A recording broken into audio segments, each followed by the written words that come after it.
you're welcome to OSC College of Fashion e-learning platform.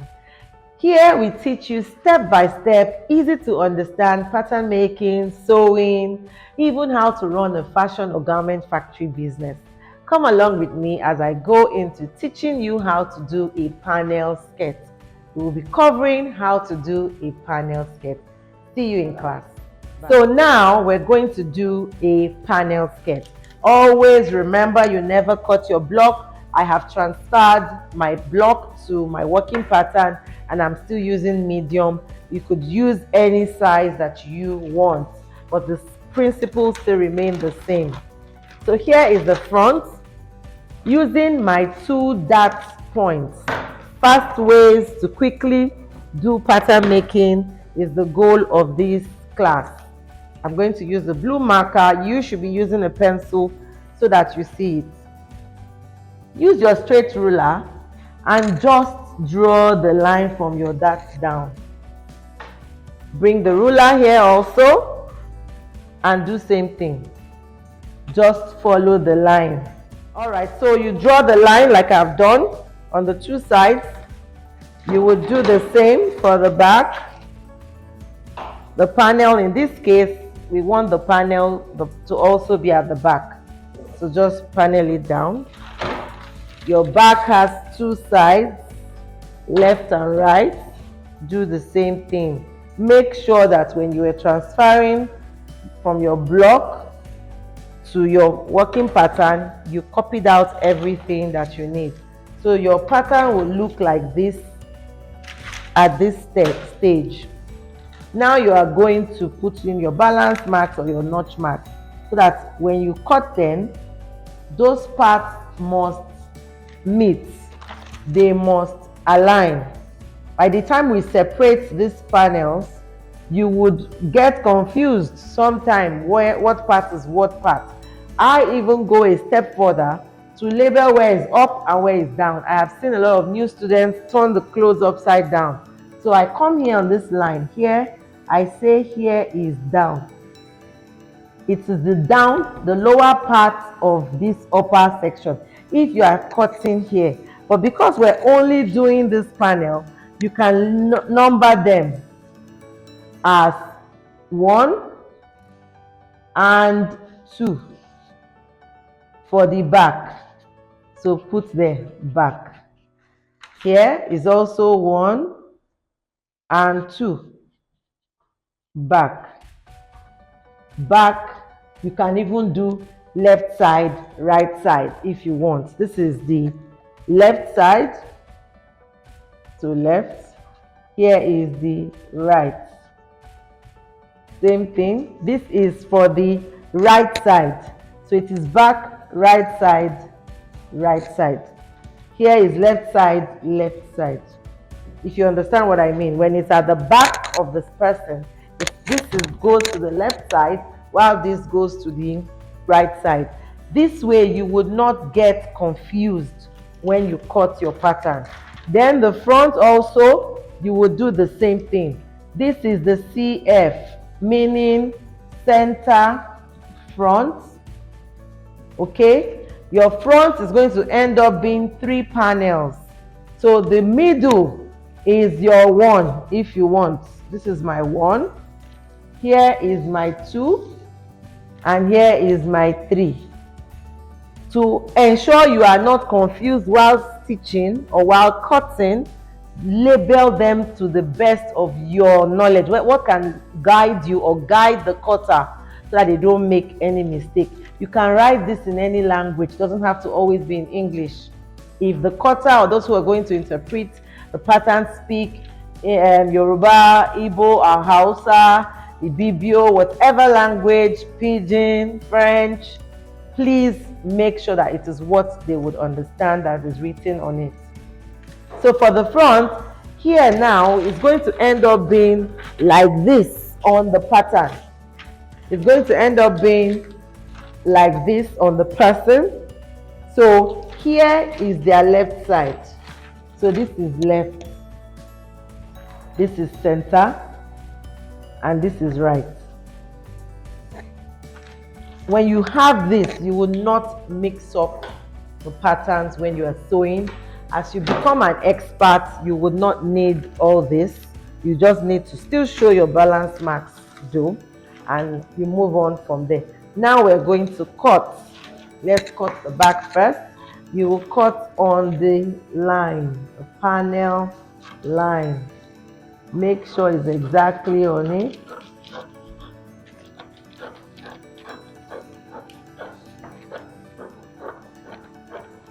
This is the interesting part.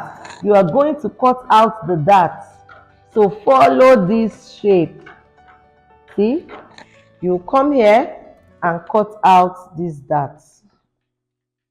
Because we would not be stitching the dart here. By the time you stitch these two parts together, the dart will still be there. Same thing you do here. So now, see how you would not mix up your pattern. This is our middle, our front, and here we have the back, the that side. So this is your back, the zipper together. This is one side, this is one side, and you join, put your zipper here. But we'll show you that when we are laying and cutting. And then this is the front. So now we're going to add the sewing allowance.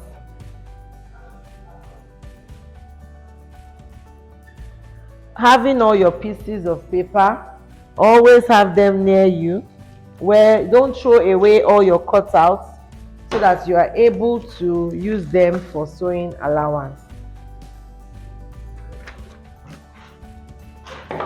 So here, this is the front, put it aside, and here you're going to add glue to each part that you want to add the sewing allowance to. Because we're going to stitch all these panels back together, you have to put the sewing allowance in the middle. I know a lot of those who do freehand seems to calculate and put this allowance at the back or after the side seam. That is wrong. This is the correct way to do pattern making. So you add your paper like so, using either your tape measure or your pattern master. We're going to mark out the sewing allowance. So for you to understand how to use this, I'm outlining what was there before. This is the exact place where the paper under is. It helps me to see through the pattern master. You place the third line, because I'm using half an inch, or half an inch is a little more than one cm, but that's what I'm using. So put that there, and then I mark. This is faster than measuring half an inch with your tape rule, but if you don't have a pattern master, you can do this. So just place this here and mark out. You have to follow the shape that the dart has given you. It's very important to follow that shape. So you see that is still giving me a shape. Then we do the same for all the other panels. So go ahead now to do yours. So when you have put the paper, now you are going to cut them out. Make sure you cut on the line.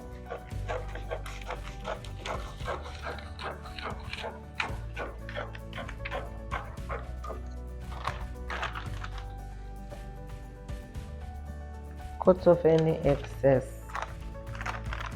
so that your pattern gives you the exact thing. So you can see here there's a little difference. You don't trim this one off because this is the actual pattern. Just add paper and make sure that it will be the exact same thing that was there before. That's one of the beauties of using glue. You can always join paper together. You don't have to always waste your paper by using a new part.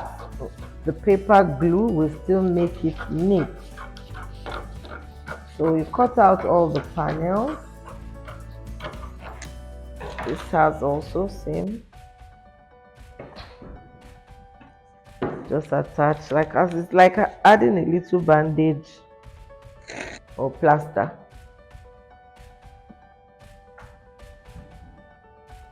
You make sure that it dries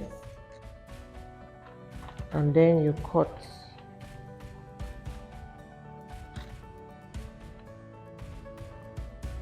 So that your pattern will be same.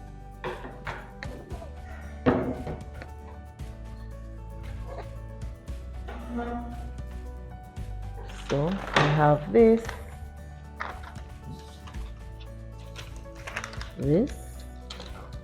So this is the front, as you can see. The front is ready, and then the back as well. So we have finished our pattern. What is left is to ensure that all your notch marks are present here. It means you're going to sew these two parts together. They must not be like this. For example, they must meet this way, because when you are sewing here, it's sometimes very tricky when you are sewing curved fabrics together. It tends to jump up, and for those who are used to pulling fabric, you will end up having one panel longer than the other. So that guide mark or balance marks or notches helps you to ensure that that does not happen. So same thing you do here. It's a continuation of that line, so you are ensuring that the two lines here and here must meet. Same thing here must meet. So this brings us to the end of panel pattern making. We have done panel skirts where we paneled both the front and the back, and we added sewing allowance to each of the panels. We labeled them, we numbered them, we even wrote some descriptions to ensure that you don't mix them up when you're cutting. So now I'm going to give you an assignment. Make sure you do a panel skirt that has panels both in front and the back for small size, small, medium, and a large. See you next class. Please email it to us, send the patterns to us, or you can dispatch it to us at our address showing right on the screen. Bye.